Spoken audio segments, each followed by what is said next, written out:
Now to look at candidates for mayor. One thing we begin before we start saying this is that the office of mayor is really no different than any other city council office. The mayor has one vote, just like all of the other council members. The mayor does not have a veto power. The mayor must secure the approval of at least 4 other city council members in order to secure passage of anything. So the office of mayor is really the same thing as an office of city council member, with the exception that the mayor presides over the city council meetings. The mayor also has a 2-year term, and after two-year terms, the mayor must step down or run for a city council election. Let's just look at candidates. 3 candidates are running for mayor in Farmington Hills. Jimmy Lacia has raised $945. He's had 18 contributors, and most of his contributors are in the range of $25 to $50. So he has a small campaign chest at the present time. Randy Bruce has received $22,791 in contributions. A total of 122 individuals have contributed to his campaign. Contributors to his campaign, 75% of those individuals live inside Farmington Hills, which means about 25% do not live in Farmington Hills, but a review of their addresses indicates that most live in neighboring cities, Novi, Southfield, Bloomfield Hills, something like that. Most of his contributions are in the $50 to $150 range. Some may, I know Randy contributed to his own campaign. I did note as I looked at source of contributions, Randy's contributors, none of them were listed as being realtors or as developers. So just from the data, and I would encourage you to go to the website. You can look it up yourself and determine. But his contributor base is basically in Farmington Hills, some residents of Farmington Hills. This brings us to Teresa Rich. She is the current mayor, and she's running for re-election. Mayor Rich has thus far raised $130,136. That is a significant level of campaign contributions. She's received it from 528 different contributors.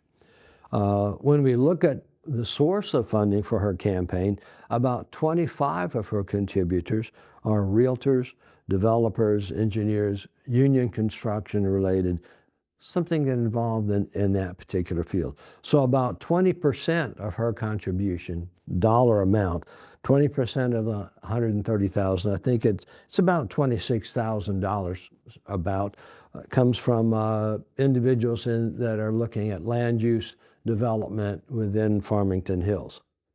210, or 39% of her donors, live in Farmington Hills, which means that 399, or 61% of Teresa's donors live outside of Farmington Hills.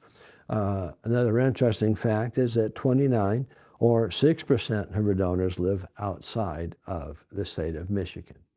Again, we're not in a position to draw any value judgments about this, but we think it's important that you, as voters, understand and know the source of political contributions. We ask you to follow the money so that you be able to look at what are the policy preferences of candidates after they are elected.